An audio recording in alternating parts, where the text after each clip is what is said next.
इतना ही काफी है जीवन जीने के लिए। तो हमारे जीवन का एक आधार हो। और एक विशेष बात, हमने अपने जीवन में लक्ष्य क्या बना करके रखा है।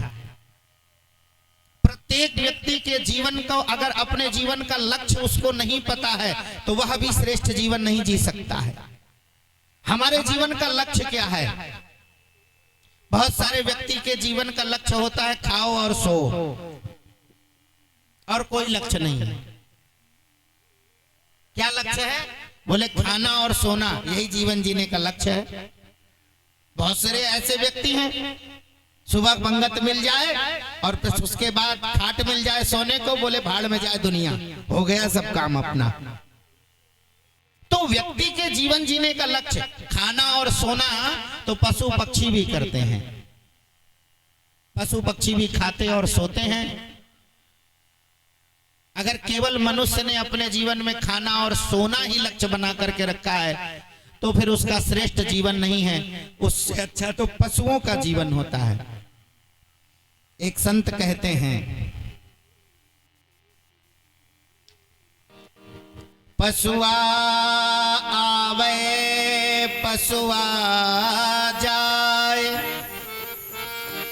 पशुआ रहे और पशुआ खाए। नर पशुआ उद्यम करी खावे, और पशुआ तो जंगल चरी आवे। ये नर पशु कितने प्रकार से मेहनत करता है। पेट भरने के लिए क्या क्या नहीं करना पड़ता है। झूठ भी बोलना पड़ता है महाराज। पेट भरने के लिए कितने प्रकार के झूठ बोलने पड़ते हैं, वो तो हमसे मत पूछो, व्यापारियों से पूछो, बेचारों से जो व्यापार करते हैं। अब पेट भरने के लिए क्या क्या नहीं करना पड़ता है, हमसे मत पूछो, वो तो उनसे पूछो जो रोज माइक पकड़ते हैं, उनसे पूछो, पता चल जाएगा। सांत्वना देना तो महाराज उनसे सीखो, तुरंत हो जाएगा, चिंता मत करो, हो जाएगा, चिंता मत करो, हो जाएगा, चिंता मत करो। अभी तक नहीं हुआ। तो पेट भरने के लिए व्यक्ति कितना झूठ बोलता है, कितने प्रकार के गलत कर्म करता है। पेट भरने के लिए कितने प्रकार से व्यक्ति साम दाम दंड भेद क्या नहीं करता है व्यक्ति। लेकिन पशु अपना पेट भरने के लिए किसी से झूठ नहीं बोलता है, किसी के साथ विश्वासघात नहीं करता है। नर पशुआ उद्यम करी खावे, नर पशु उद्यम करके खाता है, और पशुआ तो जंगल चरी आवे। पशु तो जंगल में चर के आता है, अपना पेट भर करके फिर आ जाता है। तो इसका मतलब इस मनुष्य से श्रेष्ठ तो वो पशु है जो किसी के साथ धोखा नहीं करता है, किसी को झूठ नहीं बोलता है, किसी के साथ फ्रॉड नहीं करता है। तो जीवन तो फिर ऐसे ही चला गया।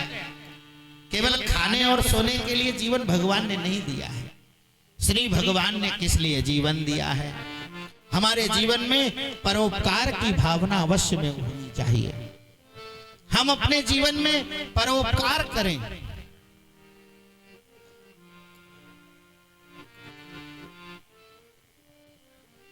परोपकार की भावना हमारे जीवन में होनी चाहिए।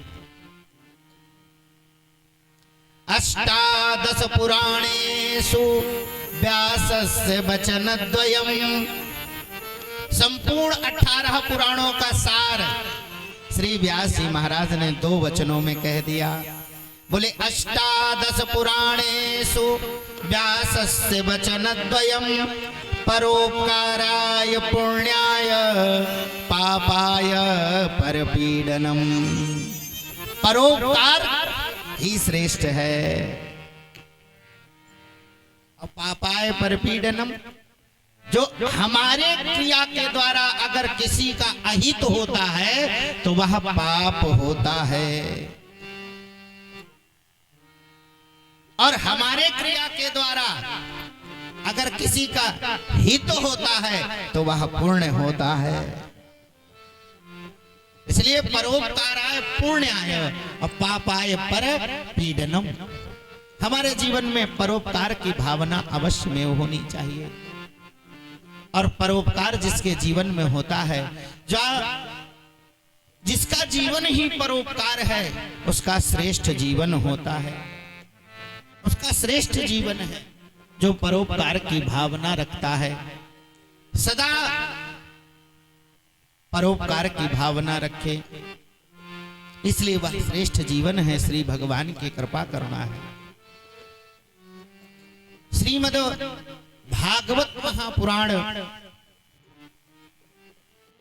अनेक प्रसंगों में परोपकार की भावना बताई गई है।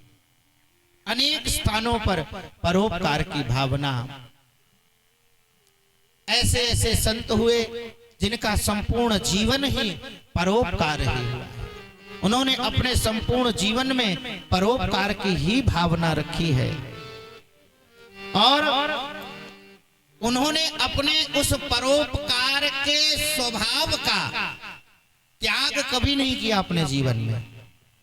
विपरीत परिस्थितियां भी आई उनके जीवन में, लेकिन उन्होंने उस अपने परोपकार के स्वभाव की भावना का त्याग कभी नहीं किया है। बड़ी सुंदर कथा है, प्रायः सभी लोग वह कथा श्रवण कर रखे हैं। एक महात्मा जंगल में निवास करते थे। एक दिन की बात है, वह एक सरोवर में वहीं पर स्नान करने के लिए गए और स्नान करते हुए उन्होंने एक बिच्छू को तैरते हुए देखा। और जैसे ही बिच्छू वह जल में तैर रहा था, बहता हुआ जा रहा था, तो महात्मा को उस बिच्छू के ऊपर दया आ गई। उनकी भावना ही परोपकार की है, स्वभाव है उनका। जो दया की भावना है वह सर्वश्रेष्ठ भावना है। मलुकदास जी महाराज अपने साखी में कहते हैं, बोले परमात्मा प्रसन्न कैसे होता है, परमात्मा भगवान प्रसन्न कैसे होते हैं। तो मलुकदास जी महाराज कह रहे हैं, दाया करे धर्म मन राखे, दाया करे धर्म मन राखे, और जग से रहे उदासी, अपना सा दुख सबका जाने, ताहि मिले अविनाशी। दया करे धर्म मन राखे, जो सभी जीवों पर दया करता है। नारद जी महाराज भी कहते हैं सप्तम स्कंध में कि भगवान प्रसन्न कैसे होते हैं। तो नारद जी महाराज कहते हैं, दया सर्वभूतेषु संतुष्टा येन केन वा, सर्वेन्द्रियोपशांत्या च तुष्यत्यासु जनार्दनम। आसु तुष्यति, भगवान उससे शीघ्र प्रसन्न हो जाते हैं। बोले किससे? बोले जो दया सर्वभूतेषु, जो सभी जीवों पर दया करे। मलुकदास जी महाराज कहते हैं, दया करे धर्म मन राखे, और जग से रहे उदासी, अपना सा दुख सबका जाने, ताहि मिले अविनाशी। जैसे ही महात्मा ने उस बिच्छू को जाते हुए देखा, बहते हुए देखा कि ये तो मर जाएगा, तो महात्मा को दया आ गई। दया धर्म को मूल है, दया धर्म को मूल है। सद्गुरुदेव भगवान कहते हैं, भक्ति उसी के हृदय में प्रतिष्ठित हो सकती है। भक्ति किसके हृदय में प्रतिष्ठित होती है? भक्ति किसके पास है? बोले भक्ति उसी के हृदय में प्रतिष्ठित होती है जिसके हृदय में दैन्यता है, दया है। क्योंकि भक्ति का जो आसन है वह दैन्य है। बिना दैन्य के भक्ति किसी के पास में नहीं आ सकती है। हाँ, दिखावा जरूर हो सकती है। दिखावे में तो लोग आजकल एक नंबर में हैं। हाँ, दिखावा करना हो तो तुरंत मारा, लेकिन वह दिखावा नहीं, वास्तविक भक्ति उसी के हृदय में प्रतिष्ठित होती है जिसके हृदय में दैन्य होता है। बिना दैन्य के भक्ति प्रतिष्ठित नहीं हो सकती है। तो महात्मा ने जैसे ही उस बिच्छू को बहते हुए देखा तो महात्मा ने उसको अपने हाथों से उठा लिया। हाथों से महात्मा ने उस बिच्छू को उठा लिया कि कहीं बह ना जाए। महात्मा का स्वभाव दया करने का, तो उस बिच्छू का स्वभाव भी तो है डंक मारने का। उसने उस महात्मा के हाथ में डंक मार दिया। अब महात्मा के हाथ में डंक जैसे ही मारा, महात्मा के हाथ से बिच्छू गिर गया, फिर बहने लग गया। महात्मा ने फिर बिच्छू को उठा लिया, फिर उसने डंक मार दिया, फिर वो गिर गई, फिर महात्मा ने उठा लिया बिच्छू को। ये उठाने गिरने को एक व्यक्ति देख रहा था किनारे से कि महात्मा बिच्छू उठाते हैं, वो डंक मार देता है और फिर महात्मा उसको उठा लेते हैं। तो उस व्यक्ति ने कहा, महात्मा जी वो आपको बार बार डंक मार रहा है, फिर भी आप उसको उठा रहे हैं, अरे जाने दीजिए, बहने दीजिए। महात्मा ने कहा, यह सामान्य सा बिच्छू जिसका स्वभाव ही डंक मारने का है, वह अपना स्वभाव नहीं बदल रहा है, तो मैं महात्मा होकर के अपने स्वभाव को कैसे बदल दूं? मेरा भी तो स्वभाव है कि दया करना चाहिए। उसका स्वभाव है डंक मारने का, तो मेरा भी तो स्वभाव है दया करने का। तो व्यक्ति के जीवन में जो दया की भावना है वह श्रेष्ठ भावना है। प्रत्येक व्यक्ति को अपने हृदय में दैन्य की भावना, दया की भावना अवश्य में व्यक्ति को रखनी चाहिए। और जिसके जीवन में दया है उसके जीवन में भक्ति है। बिना दैन्य के भक्ति हृदय में प्रतिष्ठित नहीं हो सकती, नहीं हो सकती, नहीं हो सकती है।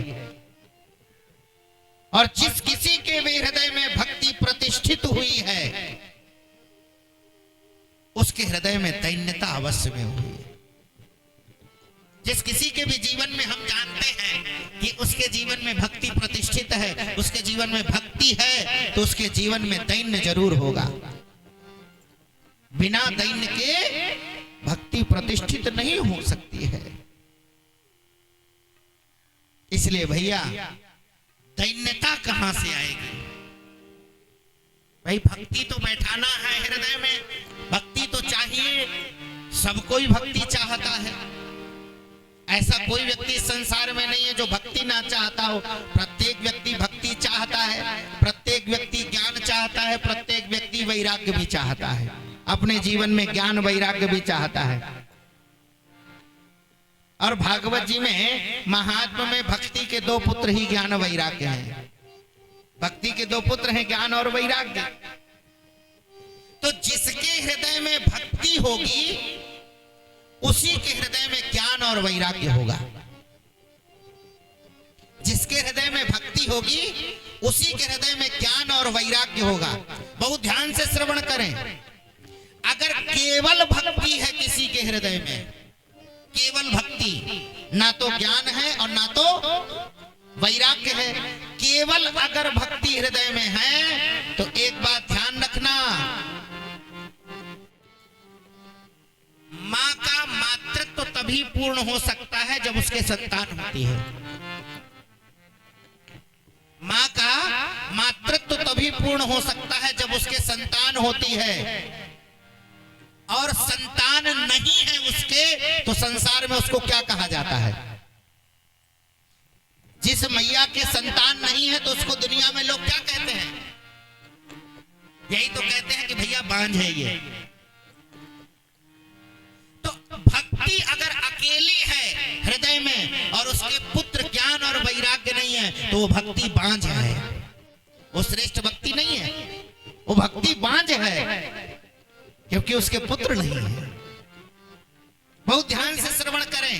हृदय में केवल ज्ञान है, केवल वो ज्ञान है, ना तो उसके हृदय में भक्ति है ना तो वैराग्य है। तो एक बात ध्यान रखना, जिसके पास कोई नहीं होता है, केवल अकेला होता है, तो उसको इस संसार में अनाथ कहा जाता है। तो केवल ज्ञान है, भक्ति नहीं है, तो वो ज्ञान अनाथ है, वो किसी काम का नहीं है। केवल वैराग्य है तो वैराग्य भी अनाथ ही है। केवल भक्ति है, कोरी भक्ति तो वो बांझ है। इसलिए भक्ति हृदय में प्रतिष्ठित हो तो ज्ञान और वैराग्य भी साथ में आते हैं। अनेक प्रकार के ऐसे भक्तों के जीवन की कथाएं हैं। भक्तिमती श्री मीराबाई, जिनके जीवन में भक्ति तो क्या, भक्ति की पराकाष्ठा थी महाराज। भक्ति क्या, भक्ति की पराकाष्ठा। लेकिन मीराबाई कहीं पढ़ने तो नहीं गई, कहीं किसी कॉलेज में पढ़ा हो उन्होंने, ऐसा तो कहीं लिखा नहीं है। लेकिन मीराबाई के हृदय में ज्ञान और वैराग्य किस प्रकार का था? केवल भक्ति के प्रभाव से।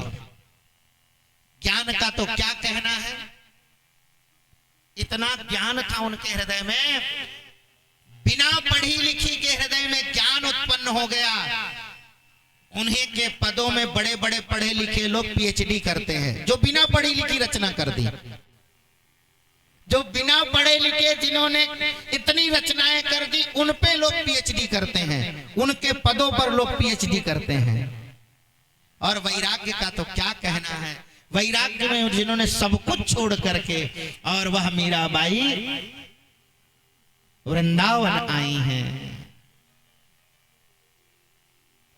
वृंदावन आई हैं। और वृंदावन में आकर के बड़े बड़े महापुरुषों के साथ में सत्संग उन्होंने किया है।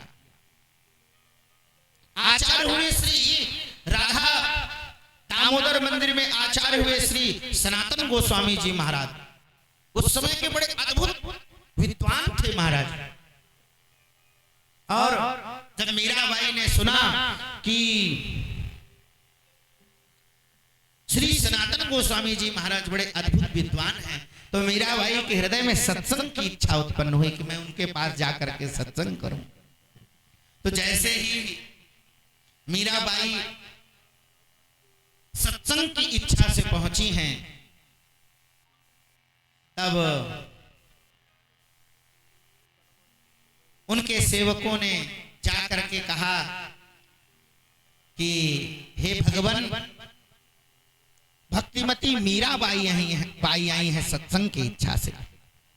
तो सनातन गोस्वामी जी ने कह दिया कि जाकर के उनसे कह दो, मैं किसी स्त्री के साथ में सत्संग नहीं करता हूं, मैं मुंह नहीं देखता हूं किसी स्त्री का।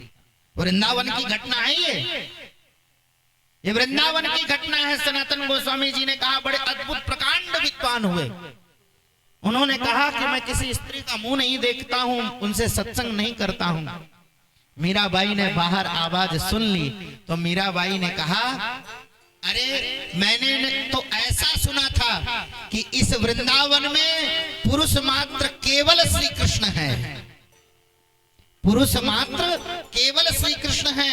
यह दूसरा कौन है जो अपने को पुरुष मानता है? अरे भाई, ब्रज में जो जाता है वह श्री कृष्ण को ही तो चाहता है। आप भी श्री कृष्ण को चाहते हो, हम भी श्री कृष्ण को चाहते हैं। तो वहां पुरुष तो श्री कृष्ण है, दूसरा पुरुष कौन है जो अपने को पुरुष मानता है? और भैया, हमारे ब्रज के रहस्यों को जानना बड़ा मुश्किल है। हमारे यहाँ रसिया गाते हैं, और आप सबने सुन रखा होगा, ये वृंदावन की लीला मत समझो गुड़ को चीला, ये वृंदावन की लीला मत समझो गुड़ को चीला। या में ऋषि मुनि गए हार वो हार, जपे जा राधे राधे। या में ऋषि मुनि गए हार हार, जपे जा राधे राधे। जपे जा राधे राधे, गाए जा राधे राधे। जपे जा राधे राधे, रटे जा राधे राधे। वृंदावन धाम अपार अपार, जपे जा राधे राधे। ओ राधे अलबेली सरकार, रटे जा राधे राधे। समझो गुड़ को चीला समझते हैं ना गुड़ को। हाँ, वृंदावन के रहस्य को समझने के लिए उस व्रज में जाना चाहिए। तो सनातन गोस्वामी जी ने जब यह बात मीराबाई के वाक्य सुने तो वो आश्चर्यचकित हो गए। वास्तविक बात तो सत्य यही है कि वो भी श्री कृष्ण को चाहती है और हम भी श्री कृष्ण को चाहते हैं। तो पुरुष तो श्री कृष्ण ही है, हम सब तो उनकी प्राण प्रियतमा ही हैं जो उनको चाहती हैं।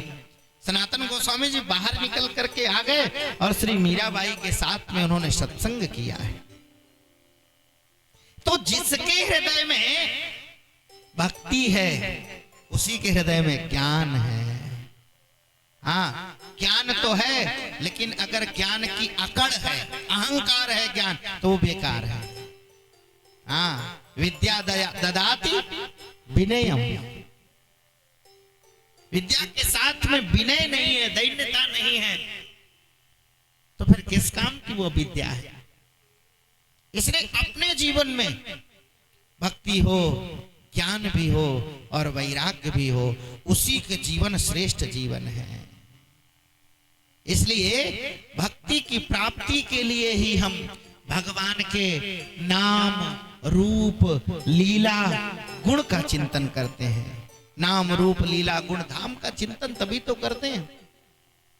देखो, भगवान का नाम भी भक्ति को प्रकट ही करने वाला है। जिसके हृदय में भगवान का नाम है उसके हृदय में भक्ति है। भगवान का नाम हृदय में होना चाहिए। नाम से श्रेष्ठ कुछ भी नहीं है।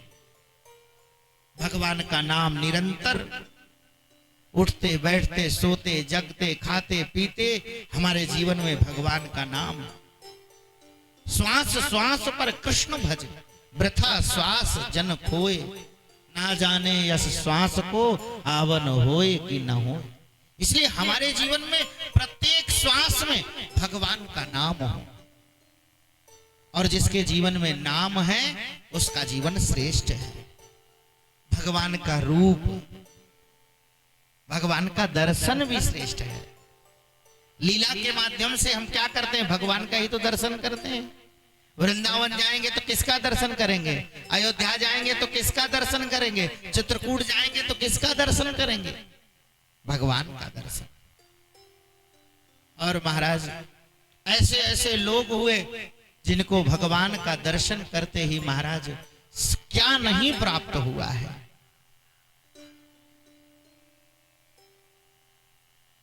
आगरा में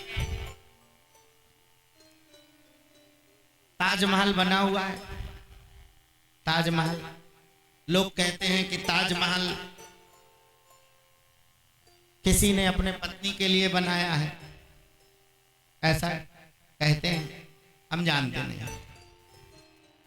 कि ताजमहल ताज बीबी के लिए बनवाया गया है। एक बार ताज बीबी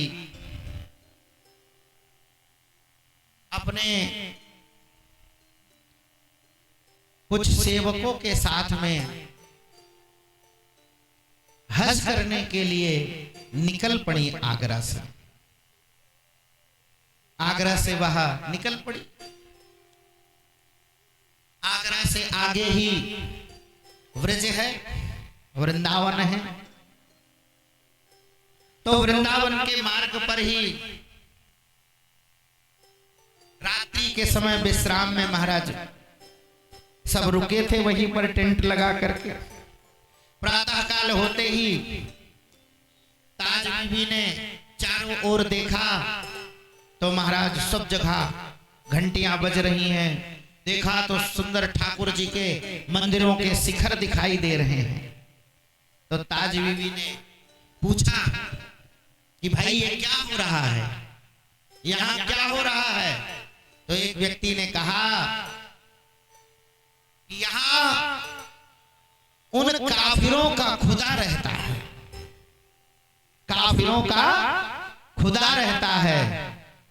तो उनके हृदय में आया कि भाई चलो कम से कम उन काफिरों के खुदा का दर्शन तो कर लो। उन्होंने बहुत मना किया कि नहीं, वहां जाने को नहीं मिलेगा, वहां दर्शन करने को नहीं मिलेगा। अरे बोले नहीं नहीं चलो, तो बोले अरे वहां पर उन काफिरों का छोटा खुदा रहता है, बड़ा खुदा तो जहां हम चल रहे हैं वहां है। यहां तो उन काफिरों का छोटा खुदा रहता है, बड़ा खुदा तो हम जहां चल रहे हैं वहां। ताज बीबी ने कहा पहले बड़े खुदे से पहले चलो छोटा खुदा का दर्शन कराएं, चलो उसको दिखाते हैं, उससे मिलाते हैं। अब उनकी आज्ञा को कौन टाल सकता है। ताज बीबी वृंदावन आई हैं। वृंदावन में जिसने भी वृंदावन में दर्शन किया है, रंग मंदिर का दर्शन किया होगा प्रायः लोगों ने। रंग मंदिर के ठीक सामने लाल पत्थर का मंदिर है, जिसका शिखर नहीं है, जहां पर श्री गोविंद देव जी विराजमान रहते थे, जो अब इस समय जयपुर में है। वही गोविंद देव जी ठाकुर जी वहां विराजमान थे, अब नहीं है वो। मुगल काल में महाराज बहुत से ठाकुर इधर उधर चले गए ब्रज से। गोविंद देव जी वहां चले गए जयपुर, और हमारे मदन मोहन जी करौली चले गए, ऐसे ही ठाकुर जी चले गए इधर उधर। तो लाल पत्थर का जो मंदिर है अभी भी मंदिर तो है, शिखर नहीं है उसका महाराज, बड़ा अद्भुत मंदिर है। तो मंदिर में प्रवेश तो नहीं मिल सकता है, पुजारी ने मना कर दिया कि आप मंदिर के अंदर नहीं, यहाँ से चौक से आप ठाकुर जी का दर्शन कर सकते हैं। पर्दा लगा हुआ था, सिंगार आरती होने ही जा रही थी, और ताज बीवी एक खंभे के ओट में खड़ी हैं और श्री भगवान का दर्शन करने के लिए। और जैसे ही महाराज सिंगार आरती होने जा रही थी, पर्दा हटाया ही गया है, और जैसे ही श्री गोविंद देव जी का ठाकुर जी का दर्शन किया है ताज बीबी ने, अद्भुत दर्शन श्री भगवान का, जिन भगवान की सौंदर्य का क्या कहना है। करोड़ों करोड़ों कामदेवों की कांति को विलज्जित करने वाले भगवान, वह ठाकुर जी ऐसा दर्शन दिए ताज बीबी को, ताज बीबी सब भूल गई संसार को। अब तो बस उसने अपने उन लोगों से कहा, भैया मुझे तो छोटा खुदा ही चाहिए, मुझे बड़ा खुदा चाहिए ही नहीं, मैं तो छोटे खुदे के साथ ही रहूंगा। और ताज बीबी ने जिद कर ली कि मैं तो अब वृंदावन से बाहर जाऊंगी ही नहीं, मैं वृंदावन ही रहूंगी। लेकिन लोगों ने कहा कि नहीं आप यहां से चलिए। तो ताज बीबी हज यात्रा को कैंसिल करके आगरा तो आ गई, लेकिन उनका मन उन छोटे खुदा में लग गया। अब तो महाराज बहुत प्रकार से उन लोगों ने समझाया कि वो उन काफिरों के देवता है, इनमें कहां कुछ रखा है। बोले नहीं मुझे तो वही चाहिए। अब बहुत प्रकार से समझाया, बोले नहीं ऐसा नहीं हो सकता है, आपको तो सबसे पहले अपना सब कुछ त्यागना पड़ेगा, आपको तो त्यागना पड़ेगा। क्या त्यागना पड़ेगा? बोले ये जो आप नमाज पढ़ती हैं ये भूलना पड़ेगा, ये कलमा कुरान ये सब छोड़ना पड़ेगा, और आपको वो छोटा खुदा तभी प्राप्त होगा। तो ताज बीबी ने कहा, हे मेरे श्याम सुंदर, हे मेरे दिलवर जानी, हे मेरे श्याम सुंदर, हे मेरे दिलवर, मेरी दिल की कहानी सुन ले।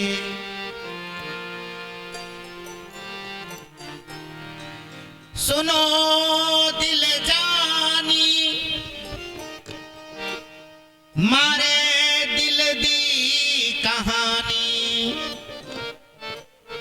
तू बदस्त हूँ बिकानी, बदनामी हूँ सहूंगी मैं। अगर मैं बदनाम हो जाऊं और आप मिल जाओ तो मैं बदनामी सहने के लिए तैयार हूं। मैं आपके लिए बदनाम भी हो जाऊं तो मुझे कोई फर्क नहीं पड़ता है। आप कह रहे हैं कि बिना देव पूजा के मैं मिलने वाला नहीं हूं, तो वो कहती हैं देव पूजा ठानी मैं नमाज हूं भुलानी, तजे कलमा कुरान तारे गुणन कहूंगी मैं कलमा कुरान सब छोड़ दूंगी और आपके गुणानुवादों का गायन करूंगी। इसलिए हे सांवला सलोना सिर ताज कोल्हेदार, तेरे नेह दाग में निदाग हुए रहूंगी मैं। बोले वो ऐसे नहीं मिलेगा। बोले कैसे मिलेगा? बोले उसके लिए आपको तो सब छोड़ना पड़ेगा। क्या करना है? बोले सब छोड़ना है। तो आपको तो हिंदुवानी बनना पड़ेगा, हिंदू बनना पड़ेगा। तब वह ताज बीवी कहती हैं नंद के फरचंद कुर्बान जाऊं तेरी सूरत पर, तेरे नाल प्यारे मैं हिंदुआनी बन रहूंगी मैं, तेरे नाल प्यारे मैं हिंदुआनी बन रहूंगी। अगर आप हिंदुओं को मिलते हैं तो मैं हिंदुआनी बनने के लिए तैयार हूं। भैया ये ठाकुर ऐसा है, ये ठाकुर ऐसा है, जब तक इसने आपको पकड़ा नहीं तभी तक आप इस संसार के लायक हैं, और जिस दिन इसने आपको पकड़ लिया तो आप फिर इस संसार के लायक नहीं रह सकते हैं। और जिसको इसने पकड़ा उसको कभी छोड़ा नहीं है, जिसको इसने पकड़ा अपने जीवन में उसको कभी छोड़ा नहीं है। बड़े बड़े संतों ने बड़ा अद्भुत गान किया है और उन्होंने कहा है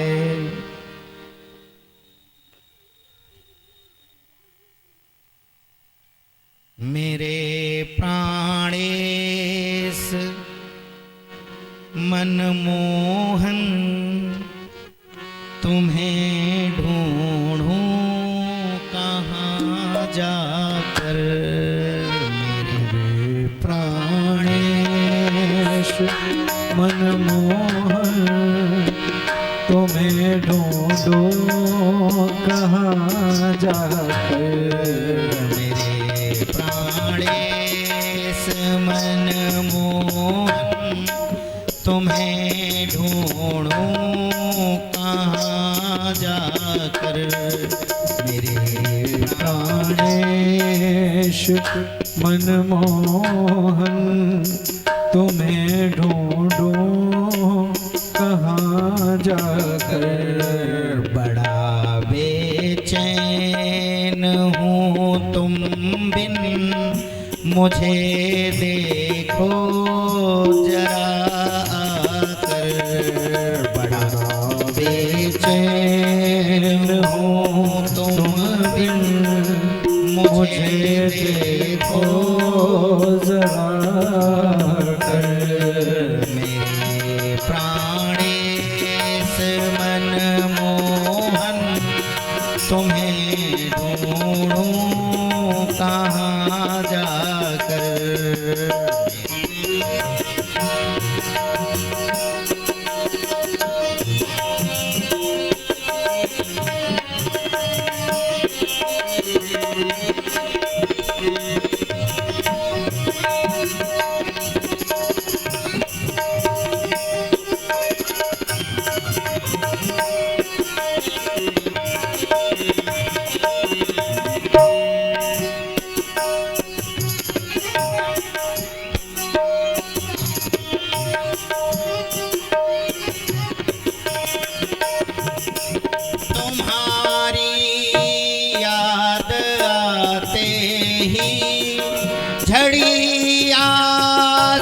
सूखी लग जाती तुम्हारी याद आते ही झड़िया सूखी लग जाती तुम्हारी याद आते ही झड़िया सूखी लग जाती तुम्हारी याद आते ही झड़िया सूखी लग जाती झड़ियाँ सूखी लग जाती झड़ियाँ सूखी लग जाती तो फिर दिल में आता है कि मर जाऊं जहर खाकर तो फिर दिल में आता है कि मर जाऊं जहर खाकर मेरे प्राणेश मनमोहन तुम्हें ढूंढूं कहाँ जाकर मेरे प्राणेश मनमोहन तुम्हें ढूंढूं कहाँ जाकर न भूलूंगा कभी उपकार अपने उस हितैषी का न भूलूंगा कभी उपकार अपने उस हितैषी का न भूलूंगा कभी उपकार अपने उस हितैषी का न भूलूंगा कभी उपकार अपने उस हितैषी का अपने उस हितैषी का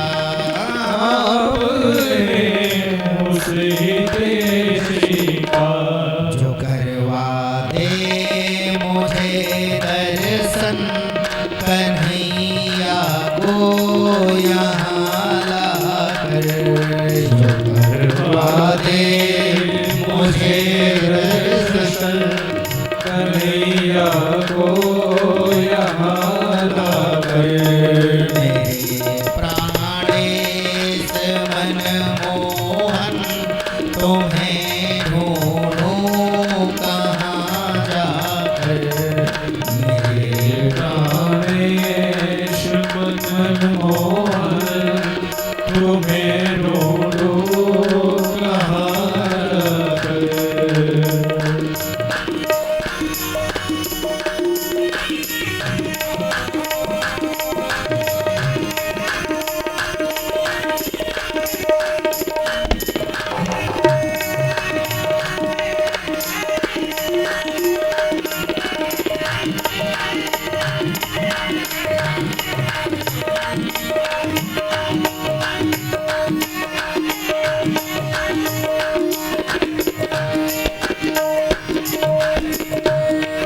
छिपे हो तुम कहाँ जाकर न आते हो बुलाने से छिपे हो तुम कहाँ जाकर नाते हो बुलाने से छिपे हो तुम कहाँ जाकर न आते हो बुलाने से छिपे हो तुम कहाँ जाकर नाते हो बुलाने से न आते हो बुलाने से नाते हो बुलाने से मजा क्या तुमको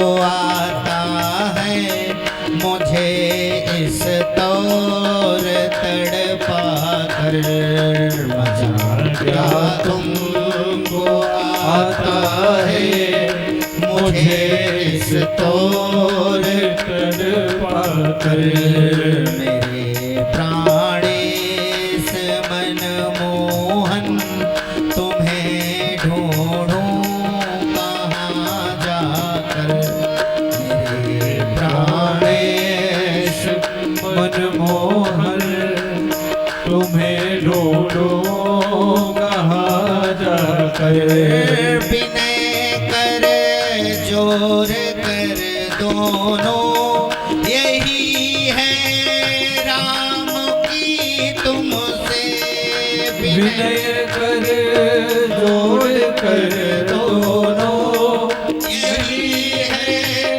राम की तुमसे विनय कर जोड़ कर दोनों यही है राम की तुमसे विनय कर जोड़ कर दोनों यही है राम की तुमसे यही है राम की तुमसे यही है राम की तुमसे समा जाऊं तुम्हीं में मैं तुम्हें आनंद घन पाकर समा जाऊं तुम्हीं में मैं तुम्हें आनंद धन पाकर समा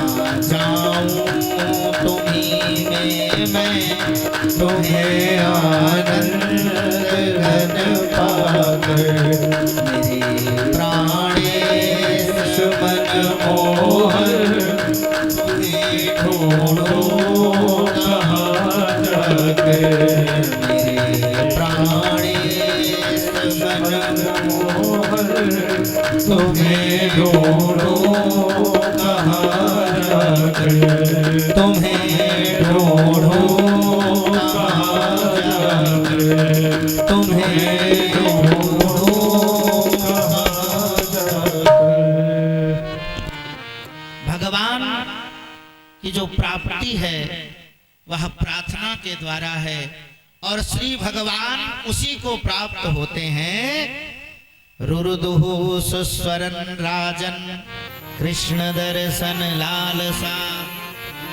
सुखदेव जी महाराज कहते हैं जब गोपियों ने विकल होकर के रुरुदुहु सुस्वरन राजन, जब वह भगवान के लिए रोने लग गई, कृष्ण दर्शन लालसा, जब वह भगवान के दर्शन की लालसा से उनके नेत्रों में आंसू बहे आए, तब भगवान से भी रहा नहीं गया और भगवान तासाम आविर्भूत शौरि स्मयमान मुकाम्बुजः पीताम्बरधरः सृग्वी साक्षान मन मथा। भगवान वहां प्रकट हो जाते हैं।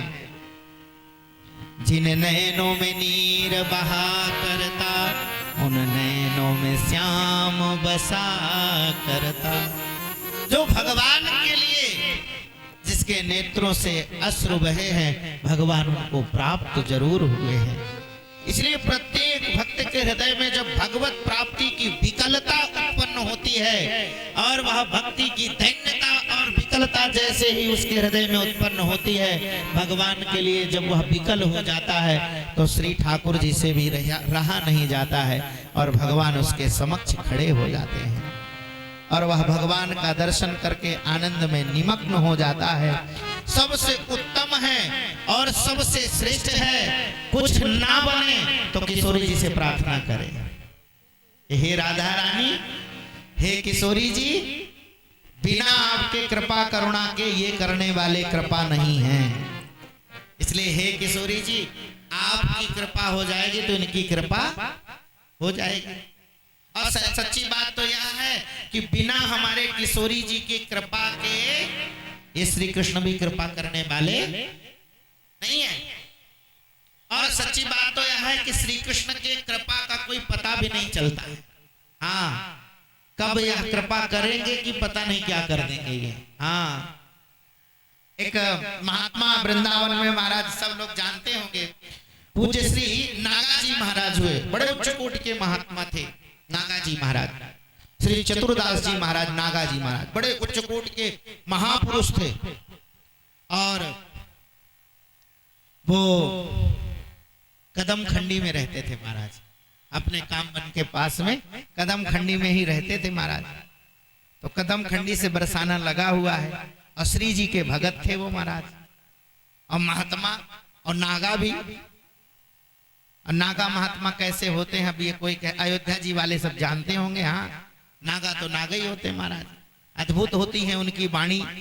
हाँ, प्रत्येक बात में अगर उनके स्वस्ति वाचन ना होवे तो नागा कहे, अद्भुत होते हैं महाराज। उनके स्वस्ति वाचन भी अलग प्रकार के होते हैं नागाओं के। तो श्री नागा जी महाराज बड़े अद्भुत महात्मा थे, लेकिन श्री किशोरी जी के अनन्य भक्त किशोरी जी के निष्ठा पूर्वक। अब नागा जी महाराज तो नागा तो थे, लेकिन बाबा की जटाएं बड़ी लंबी लंबी थी महाराज, वो लंबी लंबी जटाएं उनकी थी। तो श्री नागा जी महाराज किशोरी जी का भजन करते थे कदम खंडी में, और बरसाने में एक बार मधुकरी मांगने जाते थे। बस दिन में एक बार बरसाने जाते और बस कीर्तन करते रहते, राधा राधा राधा राधा राधा राधा कीर्तन करते और मधुकरी मांग के लाते। एक दिन की बात है, बाबा मधुकरी मांग करके ला रहे थे, संध्या का समय था, बाबा की जटाएं खुली हुई थी और बाबा आ ही रहे थे। तो कदम खंडी में ही महाराज बड़े बड़े करील के पेड़ होते हैं ब्रज में, बड़े खतरनाक होते हैं करील के पेड़। वृंदावन तो खतरनाक ही है, वृंदावन खतरनाक, वृंदावन की गलियां खतरनाक, वृंदावन के पेड़ खतरनाक, वृंदावन का ठाकुर खतरनाक, सब खतरनाक है वहां। हाँ, जिसको पकड़ा उसको छोड़ा नहीं कभी, पहले तो पकड़ा नहीं और पकड़ा तो छोड़ा नहीं। हाँ, कोई भी हो, पहले तो पकड़ा नहीं। हाँ, वृंदावन के पेड़ों में भी बड़ा है, एक बार अगर कपड़ा पहले फंसा नहीं, फंसा तो जय श्री राम। करील के पेड़ अद्भुत होते हैं महाराज, एकदम कांटों के पेड़ होते, बड़े खतरनाक होते हैं करील के पेड़ महाराज, छोटे छोटे कांटा होते हैं उसमें। अब वो महात्मा तो जा रहे थे अपने कुटिया की ओर, बाबा की जटाएं उसी करील के पेड़ में उलझ गई, फंस गई। अब बाबा की जटाएं उसी में उलझ गई। समस्या ये हो गई कि शाम का समय था, अब बाबा अपनी जटा निकाल रहे थे तो उसमें और फंसती चली जा रही थी, और कांटों में फंसती जाए, उसमें निकले ही ना।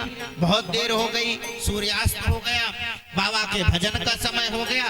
बाबा को आवेश आ गया, और आवेश ये आया कि भजन का समय है और कन्हैया ने हमारी जटा उलझा दी। भाव उत्पन्न हो गया, किसने जटा उलझाई? कन्हैया ने उलझा दी।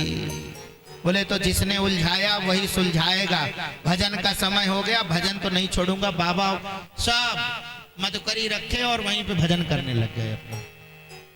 अब तो महाराज भजन करते करते करते करते जटा तो फंसी हुई है, पूरी रात व्यतीत हो गया, दिन व्यतीत हो गया, रात व्यतीत हो गई, दिन व्यतीत हो गया, रात व्यतीत, दिन व्यतीत, 3 दिन 3 रात्रि तक महाराज भजन ही करते रहे और कोई आया नहीं। इतने में ठाकुर जी से रहा नहीं गया, तो नंदगांव वाले ठाकुर जी हमारे आए बाबा के सामने। गैया चरावे वाले ठाकुर जी आ गए। बाबा, ओ बाबा। बाबा नेत्र खोले, देखा तो साक्षात ठाकुर जी विराजमान है। तो बाबा ने कहा, हाँ कहो क्या बात है? अरे बाबा, मैं आपकी जटान ने सुलझा दूं, आपकी जटाओं को सुलझा दूं।